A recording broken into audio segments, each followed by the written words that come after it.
존경하는 서울시민 여러분, 안녕하십니까? 종남구 제1선거구 출신으로 환경수자원위원회에서 의정활동하고 있는 이영실 의원입니다.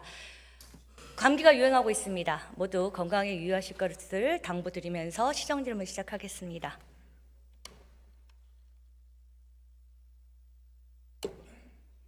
네, 박지원 본부장 잠깐 나오십시오.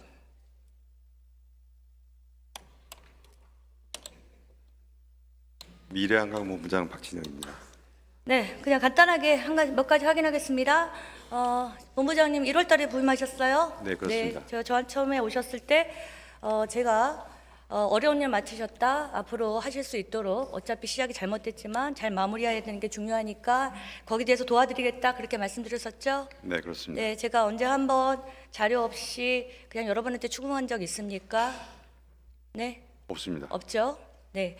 그리고 여러분들이 심지어 이번에 사고 났을 때도 정치적인 것에 우리 공무원들은 휘말리면 안 된다. 내가 도와주겠다. 그런 말 했습니까? 안 했습니까? 네, 하셨습니다. 네, 했죠? 네, 네, 좋습니다. 들어가 좋습니다. 네. 오세훈 시장님.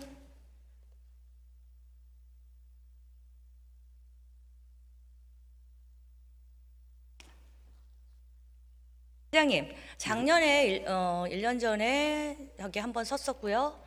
그리고 8월 28일 한 2달 전인가요? 예, 2달 20일 전, 3개월 전에 시정점을 했었습니다. 네. 그리고 지금 세 번째예요. 우선 선생님 저에게 좀 한마디 하셔야 될 것 같은데 말씀 좀 부탁드리겠습니다. 의원님 그동안에 각별한 관심을 가지고 이 한강 버스 문제에 대해서 깊이 있게 연구하시고 지적해 준 덕분에 여러 가지 이 사업 진행 과정에서 혹시 있을 수도 있는 시행착오를 미리 고민도 하고 반영할 수 있도록 한 데 대해서 깊이 감사드립니다. 네. 어찌 되었던 저도 정말 당황스럽습니다. 제가 예지력이 있어서 미아리에서 자리를 깔고 있는 사람도 아니고 그걸 할 수 있었던 건 행정에는 원칙이 있고 그 원칙에 따라 그 어떤 결과가 나오는 거. 오세훈 시장님은 사선 시장님이시잖아요. 그래서 뭐로 보나 달인이시잖아요. 이렇게 봤을 때 그건 충분히 예측 가능했고 제가 예측했던 것들, 경고했던 것들은 시청까지 가겠다고 한 사람한테 지금 너희 계기판을 보니 종로밖에 못 가. 그래서 이거 이렇게 가면 종로에서 쓸 수 있고 그렇게 되면 견인돼 하고 말한 거. 이 팩트를 얘기한 거예요. 그런데 결국은 견인되고 그 사람들 우기고 가다가 견인되는 그런 사고가 나는 거잖아요. 그러면 견인이 됐습니까? 아니 그게 아니라 자동차를 그렇게 비유를 하기에? 그렇게 하는 거잖아요. 예, 그런 거라는 거죠. 제가 예지력이 있었던 게 아니라는 거예요. 그래서 스크류에 걸려서 넘어진다는 거 수심이 낮고 그리고 이게 아웃스크류 방식이다 보고 그리고 배터리 무게가 깊고 그래서 흘수가 깊다 보니까 이거 굉장히 스크류에 이물질이 낄 수 있고 그런 부분에 조심해야 된다니 아예 괜찮습니다. 저한테 그렇게 했었어요. 그런데 결국 이물질 끼는 사고가 났었고 그리고 이 준설에 대한 것도 제가 한 2주 전부터도 계속 그 전부터도 이 준설은 계속 끊임없이 해야 된다고 얘기는 했지만 데이터를 가지고 그 한 2주 전에도 또 해서 이건 어떻게 할 거냐 이렇게 물어봤더니 한강버스 SH에서 계속 데이터를 계획편을 가지고 감시하니까 괜찮습니다. 그렇게 말했었고 그리고 이 배가 쓰기 3일 전에도 이거 체계적으로 하지 않으면 준설을 하지 않으면 모리톱에 걸려서 배가 멈출 수 있다. 제가 그렇게 얘기를 했어요. 근데 3일 후에 모리톱에 또 걸려서 멈춘 거예요. 그래서 이런 것들이 우리가 이제 그럼 더 이상 이걸 어떻게 해야 되는가 이게 정말 저도 당황스럽고 힘들고 좀 어떻게 해야 될지 모르겠는데 제가 그래서 준설 자료를 계속 좀 찾아봤어요. 그래서 봤더니 역시나 계속된 데이터를 쌓아야 된다는 그런 우리 지적에도 불구하고 여기 보시면 9월 5일에 변경 검토해서 9월 18일 운항이 잡혔으니 항로 조정이 시급하다. 또 이런 식으로 지금 준설이 진행이 된 겁니다. 그래서 우리가 10월 달에 전문가 TF에서 준설에 대한 것은 데이터를 갖고 정확히 해야 된다 그렇게 했고 준비하겠다고는 했지만 사실 우리가 배가 1년이 늦어졌잖아요. 그죠? 그러면 조선소에서 배가 늦어져서 그 늦어지는 동안에 우리가 준비해야 될 것들을 과연 준비를 했냐 안 했냐 그거죠. 그 사이에 1년간의 한강의 그 수위 변화나 이런 거에 대한 것들이 파악이 되고 준설 준비가 정확히 됐었어야 된다. 그렇죠? 시장님? 네, 그 부분이 맞습니다. 정말 아쉬운 부분입니다. 그래서 이런 부분도 우리가 준비가 무입했다. 그리고 10월 그 한 달 동안 배가 멈추는 동안에 그걸 TF팀에서 지적했는데도 불구하고 그게 아예 아직 고쳐지지 않은 상태에서 우리가 또 배를 운항했다. 이런 부분이 있습니다. 그래서 이런 지금 준설 관련해서 여러 번 지적하셨다고 말씀하시는데요. 뭐 물론 한강버스 운행을 준비하기 위해서 준설한 건 아닙니다만은 준설 예산이 조금 올랐다 떨어졌다 한 걸 지금 통계 자료로 볼 수가 있습니다. 네네. 예, 2023년도에는 59억 남짓 네, 들어갔고요. 맞습니다. 24년도에는 47억, 예. 올해는 76억. 예. 그러니까 시장님 알고 있습니다. 예산을 말씀드리는 건 아니고요. 준설에 대한 그 항로에 대한 데이터를 정확히 쌓지 못했다. 그런 부분들을 말씀드리는 거고 그걸 미리 준비가 예측을 안 됐다는 거죠. 못했던 건 아니고요. 네. 처음부터 준설이 필요하다는 이야기는 있었고 특히 이 흘수 그러니까 물에 잠기는 배 부위의 그 깊이를 논의할 때부터 한강의 평균 수심은 어느 정도 된다. 그런데 이제 우리가 생각했던 대로 횟수가 더 깊어져서 우리가 좀 더 파야 되는 어떤 그런 것도 있고 여러 흘수가 가지 더 상황이 거죠. 깊어진 거는 저는 오늘 처음 듣고요. 깊어졌어요. 처음에 1.3이었다가 지금 우리가 이 배가 아웃스크루로 이렇게 밖으로 프로펠러가 나오고 스케그가 밑으로 쳐져 있잖아요. 그래서 그 밑에 것까지 재다 보면은 1.79, 1.8까지 그러니까 나옵니다. 1.3일 때하고 예. 1.8이 달라진 거는 중간에 방침이 바뀐 게 아니라 방침이 아니라 1.3은 배터리 무게가 너무 거기 많이 나오는데 그걸 계산을 못한 거예요. 아니에요. 제가 보고받기로는 네네. 1.3은 스케그가 없는 깊이고 예. 1.3까지가 선체입니다. 예, 시장님.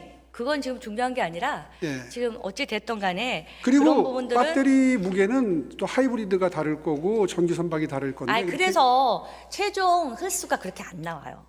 전기 선박의 최종 횟수는 1.79, 1.8 이렇게 나옵니다. 글쎄 그렇게 나온다니까요. 예, 그렇게요. 처음엔 예. 그렇지 않았어요. 근데 그게 거기에 플러스 자, 1m를 해서 2.8m 수심을 확보하려고 했던 시장님, 것이지. 예, 지금 그거 말씀드리는 게 아니라 마치 항로에 준설이 덜 됐던 것처럼 말씀하시는데 이번 준설이 들된 사고는 게 아니라 준설을 데이터를 가지고 체계적으로 해야 됐다. 그렇게 준비를 해서 흘수가 그거 정해진 거 말씀드린 아닙니까? 거예요. 예, 일단은 아니, 알겠습니다, 분명히 할 시장님. 것은 이번 사고는 항로에서 일어난 게 아니지 네, 않습니까? 지금 사고는 제가 나중에 얘기할게요. 네, 항로를 이탈했기 사고는 때문에. 나중에 얘기하고요. 지금 시간이 흘러가네요.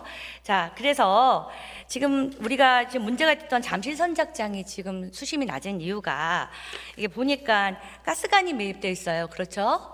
그래서 지금 보면 작년 4월에 시장님께서 그 선착장 위치를 열심히 점검하고 다니셨어요. 그렇죠? 예정지를 다니면서 그래서 제가 작년에 받은 자료들이 기억이 나서 다시 찾아봤어요.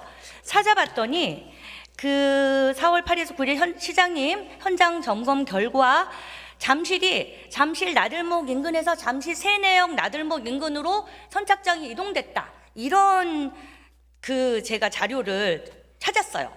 작년에 받았던 거. 그래서 상식적으로 저는 작년에 가스관이 거기 있다는 걸 몰랐습니다. 예, 근데 시장님께서는 보고를 받으셨는지 모르겠지만 어찌 되었던 잠실 나들목에서 세내역까지 그 접근성을 강화시키게 더 좋게 하겠다고 해서 가스관 근처로 갔어요. 그런데 이거는 상식적으로 가스관 근처로 옮기는 거는 이해가 안 되잖아요. 이해가 안 되는데 그 부분에서 가스관에 대한 보고가 있었나요 그때? 가스관은요 이번에 이제 이 선박 바닥 걸림 현상이 벌어지고 나서 가스관 얘기가 많이 나왔는데 제가 알고 있기로는 가스관은 그냥 노출돼 있는 게 아니라 콘크리트가 됐죠. 예, 콘크리트로 완벽하게 감싸 있기 때문에 배하고 충돌할 때 무슨 가스관에 그게 문제가 손상이 가는 게 아니라 아닙니다. 가스관에 콘크리트가 있기 때문에 그 근처를 준설을 하지 못해서 거기 근처에 수심이 낮아지기 때문에 거기가 위험하다. 그 말씀을 드리는 거지 가스관이 폭발을 해서 위험하다는 게 아니에요. 그래서 선착장 위치로는 저는 제안을 드리는 겁니다. 그러니까 그 부분을 가스관이나 이런 부분에서 인지를 못하셨을 수도 있죠. 이게 잠실 세내역 쪽으로 이동시키는 거에 대해서 가스관 쪽으로 이동시키는 거에 대해서 그게 가스관이 거기에 묻혀 있고 거기에 그런 영향이 미치지 못할 거라고 시장님은 생각하실 수 있습니다. 그때 그쵸 보고를 못 받을 수도 있고요. 하지만 직원들은 알고 있었을 거예요. 왜 여기를 처음에 잠실 나들목 쪽으로 이 사람들이 잡았는지는 다들 확인하고 있었을 텐데 어찌되었든 시장님의 지시로 가스관 근처로 옮겨졌는데 제가 생각하기에는 그 하류 쪽에 가스관 건너서 하류 쪽에 이크루즈 유선장이 있습니다. 그런데 그 이크루즈 유선장이 잠실 세내역하고 했을 때 결코 지금 선착장하고 그렇게 접근성에 있어서 많이 차이가 안 나거든요. 그랬다면 지금 하류 쪽에 상류 쪽은 수심이 얕으니까 하류 쪽에 가스관을 건너지 않고 하류 쪽에 그 이크루즈 선착장에 있는데 우리가 이 선착장이 있었으면 훨씬 더 좋았겠다 그런 생각을 하는 거죠. 그랬더니 이크루즈 선착장이 뭐 유선장 역할을 하고 있어서 뭐 그 근처에 거기서도 뭐 커피를 팔고 하니 거기 뭐 붙여주긴 그렇다 이런 식으로 답변을 하는 거예요. 그런데 제가 이걸 살펴보니까 이크루즈 이게 유선장이요 1986년도에 거기에 만들어진 거예요. 이크루즈가 한강에 8개 유선장을 갖고 있는데 유선장이라 하면 배를 타고 내리라고 만들어지는 게 유선장이잖아요. 그래서 거기에 뭐 식음료도 할 수 있는 거고. 그런데 제가 지금은 이크루즈 유선장의 문제점을 지적하려는 건 아니에요. 그건 나중 문제고요. 8개가 있는데 거기서 제대로 배가 정박하지 않는 곳이 더 많아요. 그 유선장 중에. 그리고 그 중에 하나가 여기 잠실입니다. 그리고 1986년에 만들어졌고 그리고 오래됐어요. 그렇다고 하면 그리고 우리가 이 유선장을 해줄 때 우리가 허가서가 또 따로 있거든요. 이게 허가서를 보시면 충분히 우리 서울시에서 공공이나 공공사업에 따라서 이 필요에 인정될 경우는 허가 내용을 취소하거나 변경을 할 수가 있고 하청 점용을 취소할 수 있다고 돼 있거든요. 예, 그렇죠? 그렇다면 제가 제안 드리는 거는 애초에 여기였으면 좋았겠는데 공무원들이나 뭐 이런 판단을 할 때 이게 이 위치가 뭐 여기 이크루즈가 있으니까 신경 쓰여서 못할 수도 있습니다. 하지만 지금 이왕 이런 사고가 났고 그리고 지금 우리가 원래는 68항차를 운행하게 돼 있어요. 하루에. 원래 처음에 할 때는 108항차 편도를 하겠다고 돼 있었던 거거든요. 근데 지금 16항차밖에 안 된 상태에서 이렇게 잦은 사고가 난다고 했을 때는 위험한 거잖아요. 그러면 우리가 솔루션이 있어야 된다. 그렇다면 옮기자. 이 부분을 제안드리는 겁니다. 네, 그래서 자 처음에 오세훈 시장께서 이 가스관에 대한 충분한 인지를 못하시고 이거를 지적해서 이쪽이 가스관 쪽으로 이동을 했다 하더라도 지금은 안전을 위해서 여러 가지 사고가 났으니 그러니 이거를 이크루즈 유선장 쪽으로 아예 하류 쪽으로 옮겨서 그쪽에 붙여서 하든지 그쪽에 좀 이격을 시키든지 어차피 무료 셔틀버스가 있고 하니 그 부분에 대해서 제가 제안을 드리는 거니까 그 부분에선 안전을 위해서 검토를 하시기를 부탁드리겠습니다. 검토해 줄 수 있으시죠? 일단 검토는 하겠습니다만 두 가지 방법이 있을 수 있을 것 같습니다. 지금 옮긴 것도 이유가 있는 거거든요. 당초에 그 대중교통, 그러니까 버스나 지하철 제가 그걸 먼저 말씀드렸잖아요. 접근성 때문에 그렇게 하셨다고. 그걸 해결하기 위해서 네. 사실 위치 조정을 할 수도 있었는 건데 네. 그것이 효율적인지 아니면 이미 이번 이런 경험을 했기 때문에 항로 준수에 대한 중요성을 선장들이 다시 한번 그래서 검토하시고 것이고. 예, 검토하시고 추이해 주시고요. 제가 또 지금 이걸 지금 제안드린 이유는 내년에 40억을 들여서 이 파일을 고정시키겠다는 거예요. 맞습니다. 정박하고 할 때 너무나 충격이 크니까 도교가 부서졌잖아요. 그러니까 파일을 고정시키기 전에 예산을 투입하기 전에 이걸 판단하셔서 이건 부장교라서 충분히 옮길 수가 있잖아요. 그러니까는 옮겨서 하는 게 좋겠다는 걸 제안을 드리고 파일을 받기 전에 그래서 그 부분에 대해서 시장님께서 검토하시고 말씀해 주시기 바랍니다. 지금 말고요. 그렇죠? 네, 검토해 보겠습니다. 검토해 주시고요. 그리고 제가 지금 계속 지적했던 부분들이 결과로 나오다 보니까 그 담당자가 저한테 그러더라고요. 의원님께서 계속 지적하는 게 계속 지금 결과로 나와서 저희도 당황스럽긴 한데 그 배터리 지적하신 부분이 있어서 그 부분을 저희가 다시 한번 살펴보겠다 이렇게 말을 하더라고요. 제가 작년부터도 배터리 부분에 대해서 지적을 해왔었고 그리고 지난 시정질문에도 배터리 얘기를 했을 거예요. 근데 이게 세계 최초라고 말씀드렸잖아요. 이렇게 바다 위에 물 위에서 세계 최초는 아니더라고요. 아니 물 거의- 위에서 그렇죠. 물 위에서 선박으로 여객선으로 이 정도 크기의 그 여객선으로는 처음이라고 하는 거예요. 그래서 데이터가 없어요. 근데 이 배터리 선박 이 밑에는 버스 배터리에 30개가 넘는 분량의 배터리가 밑에 있어요. 그래서 이 부분에 대해서 지금 TF팀에서도 이거에 대해서 굉장히 조심을 해야 되고, 그리고 이거에 대해 대책을 세워야 된다. 예. 그리고 이게 열폭주 누구나 다 아는 거잖아요. 특히 이게 버스 30대 이상 되는 배터리가 밑에 내장되어 있고, 그러다 보니까 그게 아무리 고정되어 있다고 하더라도 계속 우리가 움직여서 계속 정차하고 정박하고 계속 부딪히고 그런 충격이 있다 보면 우리 고정시켜놨던 볼트도 자꾸 이거 충격을 주면 풀어지잖아요. 그것처럼 제가 저는 이과가 아니에요. 저는 이거 모르지만 이거를 저한테 제일 설명하기 좋게 얘기하시는 분들이 그렇게 얘기하더라고요. 그 수많은 셀과 셀이 있고 단자와 단자가 연결되어 있는데 얘네들이 제일 싫어하는 거는 충격이랍니다. 그 자리를 이탈하는 거 굉장히 싫어한대요. 그래서 이탈이 됐을 때 문제가 발생하는 거고. 그래서 비근한 예로 지금 우리가 여러 번 바닥에 부딪히고 했지만 109호가 11월 15일 날 바닥에 선저에 접촉했을 때는 어떻게 보고가 들어가냐면요. 배터리 룸 확인 이상 무 이렇게 들어가는 거예요. 충격이 있을 경우에 그게 꼭 확인이 들어가야 되는 거죠. 배터리가. 그만큼 예민하다는 거죠. 예. 이 부분에 있어서 계속 TF팀에서도 배터리 화재 폭발에 대한 매뉴얼을 정확히 갖춰라 그런 얘기가 있었고요. 이런 게 절차가 있었고 제가 그래서 비상대응 절차서를 한강버스에 받아봤습니다. 받아봤더니 달랑 한 장이 있어요. 그리고 4줄, 8줄이 있는데 이거에 대한 자세한 매뉴얼을 아직 못 만들었더라고요. 아직 못했더라고요. 그래서 제가 보고받기로는 계속 업그레이드를 하고 있답니다. 업그레이드가 문제가 아니라 아예 처음부터 저렇게 그 일반적인 것밖에 돼 있지 않았었어요. 근데 제가 이걸 보면서 이 매뉴얼을 보면서 아주 흥미있게 본 게 뭐냐면 참 좀 기가 막히기도 하고요. 여기에 보면 중대재해 및 중대사고 시 선장의 언론 지침 대응이라고 돼 있어요. 자, 화재나 그다음에 사고 유형별로 승객 대피, 동선 확인, 조치사항 이런 내용은 이 비상대책 매뉴얼에 없고 중대재해 시 중대재해라 하면 굉장히 인명피해나 뭔가 큰 사고 되겠죠? 근데 여기 언론 매뉴얼인데 자, 여기에서 보시면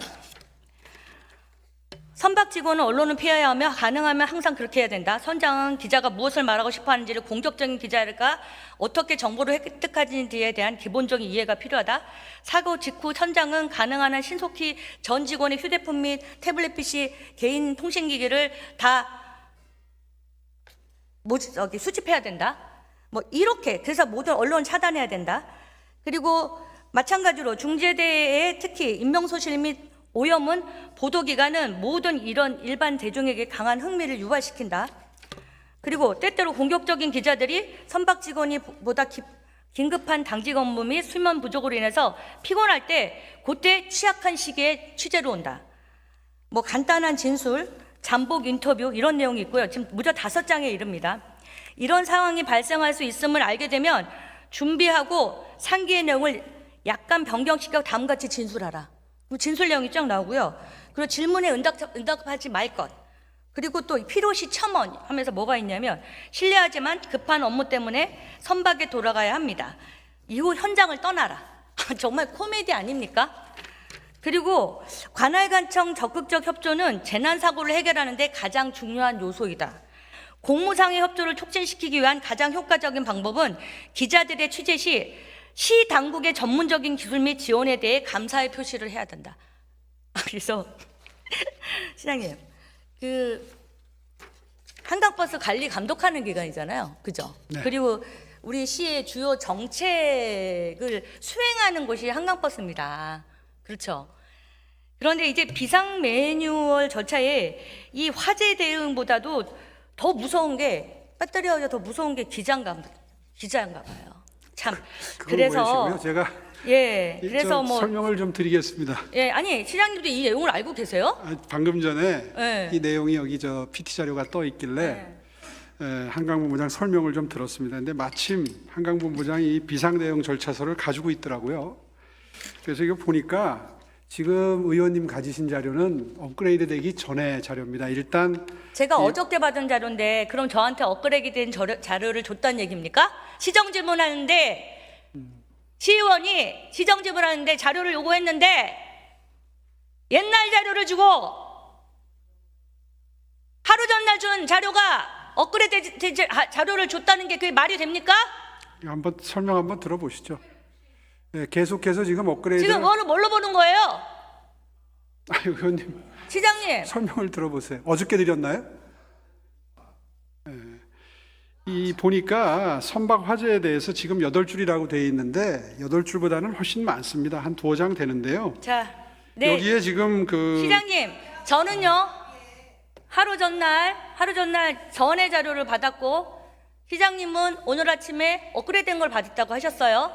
자, 그게 진실성을 저는 알 수가 없고요. 그게 언제 업그레이드된지 알 수 없습니다. 추후에 여기서 얘기 듣지 않겠습니다. 추후에 보고 듣겠습니다. 추후에 따로 듣겠습니다. 아니 아니 업그레이드된 거하고 무관한 부분도 있습니다. 뒷부분 그 언론 대응 부분은 이렇게 설명을 방금 전에 들었습니다. 이게 뭐 저 이 한강버스 주식회사가 이런 걸 만들 정도로 그렇게 아마 인력이 풍부한 조직도 지금 아닙니다. 어떻게 만들었나 했더니 다른 선사에서 보편적으로 쓰는 걸 여기다가 그대로 갖다가 제가 인용을 다른 했다 선사 그래요. 거도 다 확인했고요. 예. 그 선사에다가 그거를 기획서 써주신 분한테 물어봤더니 그런 경우는 없다고 합니다. 글쎄, 그거야 뭐 확인을 해보죠. 이렇게 기자에게 답변하는 것까지 하는 건 없고요. 제일 중요한 거는 제가 말씀드리고 싶은 거는 정작 이런 게 아니라 정말 사고 유형별로 승객 대피나 이런 거 촘촘히 따지셔야 된다. 사고에 대한 건 나중에 다시 얘기하고요. 하여튼 그리고 그것을 당부드리는 아니, 것입니다. 의원님. 네. 지금 질문 과정에서 뭐 버스에 비해서 배터리 숫자가 몇 배가 된다 이렇게 질문 내용만 들으신 시민 여러분들은 불안해하실 것 같아서 그 부분은 꼭 시간을 좀 할애해서라도 잠깐이라도 설명을 해야 되겠습니다. 저도 언론을 통해서 이 배터리 열 폭주 그 자동차 사고죠 주로 전기차 사고 났을 때 간부들에게 정말 수도 없이 열 폭주 현상에 대해서 경계를 하고 대응을 하도록 조치를 했습니다. 특히 이 전기 선박이나 하이브리드 선박의 경우에 배터리가 들어가 있기 때문에 그 부분에 대해서 각별히 여러 번 점검을 했고요. 설명은 액침형이다. 의원님도 알고 계실 거예요. 버스에 쓰는 거하고 승용차 쓰는 거하고 배터리 자체가 다른 겁니다. 가장 안전한 형태가 이 셀마다 중간에 그 절연 액체를 넣어서 열폭주 현상이 일어나지 않도록 미리 사전에 대비한 국산 제품 중에 LG 제품 중에 제일 좋은 걸 썼다. 그런 거를 시민 여러분들이 모르시면 이 전기나 하이브리드 선박의 경우에 비슷한 열폭주 현상을 미리부터 필요 이상으로 걱정하실 필요가 있기 때문에 제가 이 부분을 액침형이라는 걸 다시 한번 강조해서 말씀을 드립니다. 네, 저도 공부 좀 했고요. 네. 직접 설계한 사람들한테 얘기 다 들었어요. 네. 근데 이렇게 아까 말씀드린 것처럼 버스 30대 이상 분량에 배터리가 한꺼번에 들어가는 거는 경험해 본 적이 없다고 합니다. 그렇기 때문에 아무리 강조해도 지나치지 않은 게 이 맞습니다. 저 배터리입니다. 동의합니다. 동의해요. 예, 그 부분이고 그리고 이거 매뉴얼을 당장에 지금 만들어서 고쳐놓고 지금 시장님한테 그렇게 보고한 거 이런 부분에 대해서는 다시 한번 시장님이 그게 며칠 날 어떻게 된 건지에 대해서 파악을 하셔서 저한테 알려주셔야 됩니다. 네, 알겠습니다. 네, 이거는 있을 수가 없는 일이고요. 그리고 그 선장들의 목소리 좀 들어주셔야 돼요. 선장들이 지금 억울한 게 너무 많습니다. 지금 프로펠러 걸리고 뭐 지금 여러 가지 바닥에 걸리고 항로를 벗어나고 이런 상황에서 지금 운전 미숙으로 자꾸 엊그저께 다른 의원이 질문을 했을 때 현장들이 굉장히 많은 훈련을 하셨다고 말씀하셨잖아요. 그런데도 불구하고 그렇게 선장들의 말을 듣지 않는 그런 배는 문제가 있으니 그 부분에 대해서는 한번 체크를 해봐야 되고 선장들의 목소리를 들어주셔야 된다. 예, 우리가 좋은 차를 탔을 때와 안 좋은 차를 탔을 때가 주행 브레이크를 잡았을 때 거리가 다르잖아요. 그죠? 예. 그런 접지하는 것도 다르고 그래서 그런 부분이 있으니 그건 꼭 한번 다시 체크해 주셔서 목소리를 좀 들어주시고 억울한 부분이 없게 해주셔야 될 것 같고요. 그리고 컨트롤 타워를 한번 보겠습니다. 자, 컨트롤 타워를 보시면 지금 한강버스 사장은 그렇게 얘기해요. 지난 그 조선소 잘못된 거와 설계 잘못되고 여러 가지 문제들이 그럼 누구 잘못이냐? 그럼 한강버스에서 잘못한 것이 아니냐? 한강버스는 6월 이후에 협작법인이 설립되었고 그 전에 이미 다 이게 끝났기 때문에 저희는 모릅니다. 이렇게 답변을 했어요. 그렇다면 그 전에 이크루즈하고 SH공사하고 서울시하고 있습니다. 한강본부하고 이렇게 있을 때 그러면 그 전에 일어났던 합작법이 일어나기 전에 일어났던 이 모든 과정에서 문제점들은 누가 책임져야 되느냐 이런 부분들이 문제가 발생하면 책임지는 거는 있어야되잖아요. 그게 책임행정이잖아요. 그렇죠. 그렇다고 봤을 때 시장님이 지난번에 감사를 하시겠다고 얘기했고 아직은 시작은 하지 않으셨을 거예요. 그렇죠? 저희가요 이렇게 생각을 했었습니다. 우리가 아무리 객관적인 감사를 해도 아마 좀 미진해할 것이다. 뭐 자체 감사를 한 거니까요. 그래서 10월 초, 9월 말인가 10월 초에 감사원에 감사 청구를 또다시 했습니다. 근데 감사원에서 자체 감사를 하는 게 필요하지 우리는 지금 국회 행안위에서 요청한 감사도 남아있기 때문에 추가 감사를 더 해줄 알겠습니다. 수 없다 이런 답변을 받았고요. 네. 그 답변 받은 이후에 참 난감해졌습니다. 저희가 뭐라고 해도 또 의심의 소지가 네, 남을 텐데. 알겠습니다. 일단 컨트롤 타워는 누구냐? 서울시죠. 그렇죠. 한강버스를 그렇습니다. 운행하는데 네, 그렇죠. 네. 한강 김성식 사장이 그렇게 얘기하더라고요. 저희는 서울시 정책을 수행하는 기관이라고 얘기를 하더라고요. 그게 민간 회사라고 하더라도 우리가 합작법인에 대해서 합작을 해가지고 출자를 해서 만든 회사잖아요. 그리고 우리 서울시 정책을 수행하는 것이고, 그리고 이런 모든 안전이나 이런 것들을 우리 서울시에서 컨트롤이 들어가야 되는 부분들이고요. 그렇게 봤을 때 제가 제일 참 뼈 때리는 게 뭐였냐면 우리 이 선박을 제조하는 데 있어서 우리에게 굉장히 피해를 줬던 그 조선소 사장이 인터뷰를 하면서 자기들도 잘못됐지만 선주가 너무 무능합니다. 이렇게 답변을 하더라고요. 그러니까 너무 알지도 못하고 배에 대해서 알지도 못한 상태에서 이걸 그 주문한 사람 거에 대해서 자기 책임 그런 회피성 식으로- 발언이고요. 예, 그렇죠. 그런 식으로 저희들이 얘기를 하더라고요. 미래한강본부가 선박에 대해서 지식이 얕을 수밖에 없죠. 그래서 네, 이 좋습니다. 크루즈를 합작 파트너로 해서 기술적인 부분에 대해서는 전부 이 크루즈에 의존을 할 수밖에 그러면 없었고요. 지금 합작 전에 일어났던 기술적인 부분이나 배 선박의 부분은 이 크루즈가 문제가 감사원 감사가 진행이 되고 될까요? 있으니까 네. 책임의 소재가 가려지겠지만 좋습니다. 조만간. 좋습니다. 그러나 기술적인 부분에 대해서 서울시가 갖추지 못한 지식과 정보를 충분히 전달하고 계약 과정이나 그 위에 일을 진행하는 과정에 그렇겠는데 그런 이 크루즈가 반영을 같이 했어야지 옳은 거죠. 근데 이 크루즈가 그렇게 하라고 들어갔는데도 불구하고 이 크루즈가 그런 역할을 못했다면 이 크루즈의 역할은 굉장히 문제가 있는 거죠. 부족했다면 그분들이 그렇죠. 책임을 지셔야 되겠죠. 그렇죠. 책임을 져야죠. 자, 그러면 영상을 보겠습니다. 서울 잠실 선착장 인근 한강버스. 구명조끼를 입은 승객들이 뱃머리 쪽 출입구를 향해 길게 늘어서 있습니다. 곧이어 승객들은 구조선으로 이동했습니다. 다시 난타. 네, 저는 이것 때문에 다시 난타. 저 진저리 치는 저 모습. 자, 어제 신안에서 선박이 자초됐어요. 그렇죠? 그럼 바다에서 자초가 됐고 이거는 우리 한강에서 자초된 겁니다. 그러면 바다에서 자초된 거는 자초라고 봐야 되죠. 어쨌든 바닥에 걸려서 배가 멈췄으니까. 자, 그렇다고 봤을 때, 자, 바다에서 멈춘 거는 큰 사고고, 그 한강에서 멈춘 건 작은 사고가 아니잖아요. 그렇죠? 한강에서 멈춘 것도 큰 사고입니다. 저 안에 계셨던 분들 트라우마가 장난 아닙니다. 그 안에 계셨던 분이 그 얘기하기를 아이들이 울고불고 하고 안전벨 조끼 군명 조끼 찾고 굉장히 아수라장이었다고 합니다. 자, 그분들 트라우마는 어떻게 하겠습니까? 그런데 지금 보면 그 안에 계셨던 분들이 이제 나오셨을 때 동영상을 보니까 아프신 분들은 나중에 연락 주세요 이런 식으로 경황이 없다 보니까 아프신 분들 연락 주세요 하고 막 가더라고. 사람들은 그냥 내리기 바빠가지고 그냥 막 가는 거예요. 자, 그렇게 했을 때 우리가 나중에 추후 조치는 어떻게 해야 되는지 그 부분에 대해서 처음 있다 보니까 또 그 부분의 준비가 안 되어 있더라고요. 그래서 그런 부분에 대해서는 아까 매뉴얼 할 때도 확실하게 할 수 있게 제대로 대처를 할 수 있게 좀 준비 부탁드리고 거기에 외국인이 몇 명 계셨는지는 모르는 거죠. 그렇죠? 네, 외국인이 몇 명 계신지도 모르고 사실 파악이 안 되고 있습니다. 이런 것들이 SNS에 전파되고 사실 서울의 그 브랜드를 실추시키는 그런 요인이 되기도 하는 거죠. 그래서 저는 그거예요. 오세훈 시장님이 지난번 그 항공기 참사했을 때 현대크루즈가 그 불꽃놀이를 했잖아요. 그래서 네, 그렇죠. 서울시 그걸 듣지 않고 그래 그 국가적인 참사 기간에 불꽃놀이를 했다는 이유로 6개월 운항 중지시켰어요. 물론 나중에 6개월 운항이 중지될지 그거는 잘 모르겠지만 그렇게 단호하게 대처하셨습니다. 맞죠?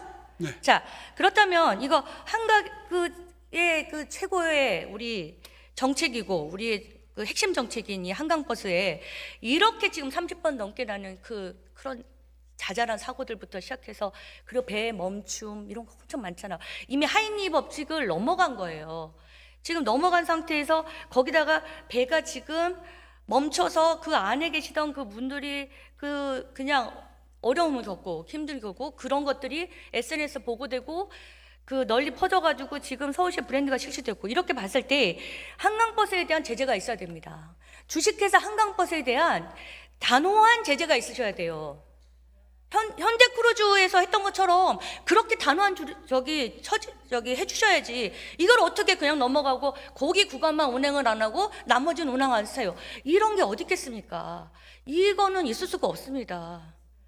정확한 동력이 파악되고 단호하게 하셔야 됩니다. 안전이 있잖아요. 안전에 달린 거에 대해서는 누구보다 단호하셔야 되지 않습니까? 오세훈 시장 그렇게 하시고 계시다고 저는 알고 있는데요. 하여튼 그 이번 사고의 원인은 이미 밝혀진 부분까지만 가지고 말씀을 드리면 아시는 것처럼 부표가 태양광으로 작동되는 것이 배터리가 나가는 바람에 부표를 못 보고 선장이 항로를 이탈해서 이제 바닥걸림 현상이 벌어진 건데요.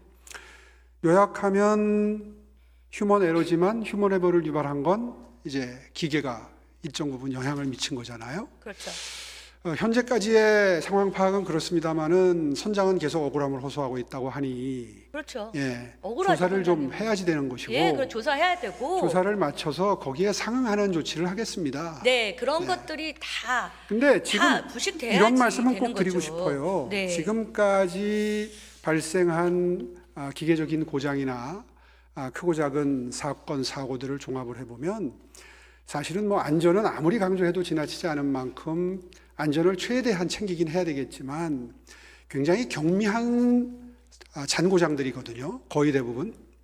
그렇기 때문에 그런 거를 현미경 들이대듯이 들여다보고 발생할 때마다 멈춰라.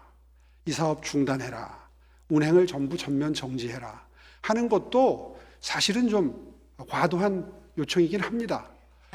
저는 객관적인 시각으로 볼 때 지금까지 이 사업을 전면 재검토한다거나 무슨 뭐 운행을 전 구간을 정지를 해야 될 상황은 아니라고 봐요. 이미 6개월 정도의 시험 운행을 해서 많은 거를 적응 훈련을 거쳤고 그 기간이 선장들이 생각하기에도 부족하지 않았다. 충분했다. 우리들이 감동할 정도로 유급을 하면서 그랬는데도 불구하고 그런 선장이 그래서 사고가 났어요. 그래서 또 문제가 돼서 한 달 동안 무탑승 운행을 하면서 또다시 그러고 난 정비 뒤에 기간을 또 주었고 사고가 났어요. 그러면 이런 종류의 사고가 날 때마다 다 멈춰야 되느냐? 이런 종류의 사고 날 때마다 멈추는 게 아니라 사고가 나지 않게까지 완벽하게 한 이후에 움직여야 된다는 거죠. 그래서 이거는 물 위에서 움직이는 선박이잖아요. 그래서 한강버스라니까 말씀드리겠습니다. 자꾸 시내버스 생각하시나 봐요. 그래서 말씀드리겠습니다. 시내버스 아니잖아요. 그래서 런던은 어떻게 했는지, 뉴욕은 어떻게 했는지, 시드니와 브리스번은 어떻게 했는지를 지금 자료를 모아보라 그랬습니다. 네. 초기에 이 정도의 사고들은 300회, 400회씩 났다는 게 며칠 전에 동료 의원님 그 자료 수집에 의해서 제시가 됐잖아요. 그래서 저희들도 이게 배라고 하는 것이 버스와 지하철과는 다른 특색이 있는 것이고 특히나 우리나라 같은 경우에는 이 소규모 배를 만드는 기술이나 수준이 큰 배 만드는 거하고는 완전히 다른 시장이기 때문에 자꾸 조선소들이 시장님이 그렇게 말씀하시니까 그건 굉장히 그분들이 한 조선소를 말씀입니다. 비하하고. 네, 알겠습니다. 자, 제안 드릴게요. 동절기예요. 그죠? 앞으로 동절기고 지금 영하로 떨어지면 한강에 유빙이 생기고 그리고 4대가 성전에서 제작한 4대가 아직 안 올라왔어요. 그게 12월 달이나 1월 달에 올라올 거예요. 그렇게 되면 완벽하게 12대가 되고, 그리고 그 올라온 배도 굉장히 좀 저거 해봐야겠죠. 시험 운항을 해봐야겠죠. 그래서 제가 시장님께 제안드립니다. 동절기예요. 시민들이 많이 한강에 추워서 오질 않는 곳이에요. 이용을 안 하는 시기입니다. 그렇죠? 이용이 그런 시기를 잡아서, 이런 시기를 잡아서, 아 그래 그동안 미처 체크하지 못한 거 이 시기에 한번 체크하고, 그리고 자 준비하고, 그 다음에 안전에 대한 거 확보하고, 그리고 그 4대 들어오면 그것까지 같이 해서 진정으로 시장님 계속 외치고 계시는 거 있잖아요. 68회 운행해서 15분 20분 간격으로 하는 거 쫙 완벽하게 준비한 연후에 뽑히는 춘삼월에 더 이상의 논란이 없이 완벽하게 움직이는 거 제안드립니다. 그거는 신중해야 될 것 같습니다. 뭐 일리가 있는 제안이신 거는 제가 충분히 이해를 하고요. 다만 이거는 이 12개 달 4계절을 전부 운항을 하면서 데이터를 축적하고 앞으로 어떻게 계절별로 대응할지에 대한 매뉴얼을 축적해 나가는 데이터 축적의 필요도 있을 겁니다. 네. 그래서 완전히 운행을 중단하는 것은 제가 보기에는 과도한 대응이고요. 운행 횟수를 적절히 이 날씨와 계절에 따라서 융통성 있게 운영하는 방법은 아마 앞으로 계속해서 네. 축적되는 데이터에 따라서 아마 알겠습니다. 검토할 예. 만한 가치는 있다고 생각합니다. 지금 배터리 배 지금 2척이 지금 움직이지 않고 있어요. 근데 이런 것들이 배터리 배에 대한 약간 좀 더 그 세밀한 분석을 하시고 세밀하게 검토를 하시고 그다음에 더 그 체크를 하셔가지고 움직일 수 있도록 해주시기 바랍니다. 배터리 배들도 지금 잠실 예. 설착장에 있다 그러고요. 예, 그렇게 저기에 준비해 주시고요. 혹시 저기 써놓으신 저기 알루미늄 선체가 찢어졌다 하는 게 또 오해가 있을 것 같아서 설명을 좀 드리면요. 제가 아침에 확인했습니다. 이거 PT 자료를 보고 네. 이거는 어떻게 설명을 해야 되냐 그랬더니 저거라고 그러더라고요. 접안할 때 네, 배라는 건 그저께도 말씀드렸습니다만은 배라는 건 특색이 부딪히면서 쓰지 않습니까? 네, 알겠습니다. 그 과정에서 충돌이 좀 세게 돼서 그러니까 접촉 부위가 손상된 거지. 저렇게 이제 선체가 찢어졌다 그러면 또 혹시 찢어진 건 제가 사진으로 확인했어요. 네. 아니, 그러니까 그건 나중에 말씀드리고요. 네. 네. 자, 늘 시간이 부족하네요. 할 얘기가 더 많은데, 자, 다음에 서울대공원 리프트로 보겠습니다. 서울대공원 리프트 운영사가 어떻게인지 알고 계신가요? 동일삭도 알고 계세요? 네, 예, 그렇죠. 보고 받았습니다. 예, 34년간 운영하고 있으니까 지금 처음 하신 거예요? 동일삭도에 사고 있다는 거를? 34년간 운영하고 있었는데 처음 하셨습니까? 그러니까 업체명을 제가 다 숙지하지는 못하죠. 근데 여기 대표는 알고 계시나요? 아니, 모르시나요? 네, 알겠습니다. 자, 여기 보세요. 지금 이게 그 곤돌라로 바꾸겠다고 하면서 지금 제3자가 제안을 했어요. 그래서 680억에 제안을 했는데 이 제3자가 갑자기 입찰을 할 때 830억을 썼어요. 그래서 이 사람이 떨어지고 동일삭도가 680억을 써가지고 우선 협상자가 됩니다. 그러니까 누가 봐도 상식적으로 처음에 자기가 680억으로 제안을 한 사람이 입찰을 할 때는 830억을 써서 떨어지고 그 다음에 나중에 동일삭도가 680억으로 우선 협상자가 된 거예요. 그래서 이 부분에 대해서 한번 살펴봐야 되지 않을까 해서 이 부분은 시장님께서 한번 체크를 한번 해봐 주시기 바랍니다. 이 과정이 어떻게 된 건지. 예, 누가 봐도 체크는 좀. 하겠습니다만 이번에 네. 이걸 질문하신다고 해서 보고를 사전에 받아봤는데 네. 서울연구원에서 객관적으로 평가를 해서 선정을 했다고. 그런데 이제 객관적으로 한 점수표는 제가 봤어요. 그건 다 비슷비슷해요. 그런데 입찰 가격에서 갑자기 680억에 하겠다 사람이 830억을 써버리고 그리고 같이 나중에 왔던 사람이 680억을 써가지고 680억이 된 거예요. 최저가 입찰을 했나 보죠. 예, 그렇게 된 그러면 거예요. 당연히 낮은 가격 쓴 데가 되는 거 아닙니까? 예, 그런데 여기서 의심스러운 건 처음에 680억을 자기가 먼저 제안했거든요. 이 사업을 제안했던 사람이 하겠다고 제안했던 사람이 갑자기 830억을 쓴 거예요. 그래서 이런 부분에 있어서 우리가 이 입찰이나 이런 과정에서 어떤 부분이 있었을까 하는 부분들이 좀 의심이 되는 부분이 있으니까 이 부분은 한번 살펴보라고 지시를 좀 해주시기 바라고요. 그래서 제가 이 인터넷을 좀 뒤지다 보니까 이 동일삭도 대표가 계속 다 이렇게 다 기사가 다 올라와 있어요. 김건희 그 도이치모터스 사건에 그 연루되어 있는 걸로 이 기사에 다 지금 나오고 있는 상황이라서 저도 참 당황스러웠습니다. 제가 알고 검색한 게 아니라 이 동일삭도가 어떤 회사가 검색했더니 바로 서울리공원 리프트 운영회사 하면서 저 대표 이름이 나오면서 김건희 도이치모터스 이렇게 나오는 거예요. 근데 어찌되었던 이 동일삭도가 리프트 34년 운영하고요. 그리고 이게 지금 곤돌라를 하게 되면 BTO 방식이라서 30년을 곤돌라를 또 운영하게 됐어요. 그러면 도합 64년을 서울대공원에서 리프트 곤돌라를 운영하게 그동안 되는 계속 거죠. 뭐 저희 입찰 2번, 3번 했던 거 아닌가요? 그게 아니라 5년마다 갱신갱신 했는데 어찌되었든 34년을 했고 그리고 앞으로 이 680억을 입찰을 해서 이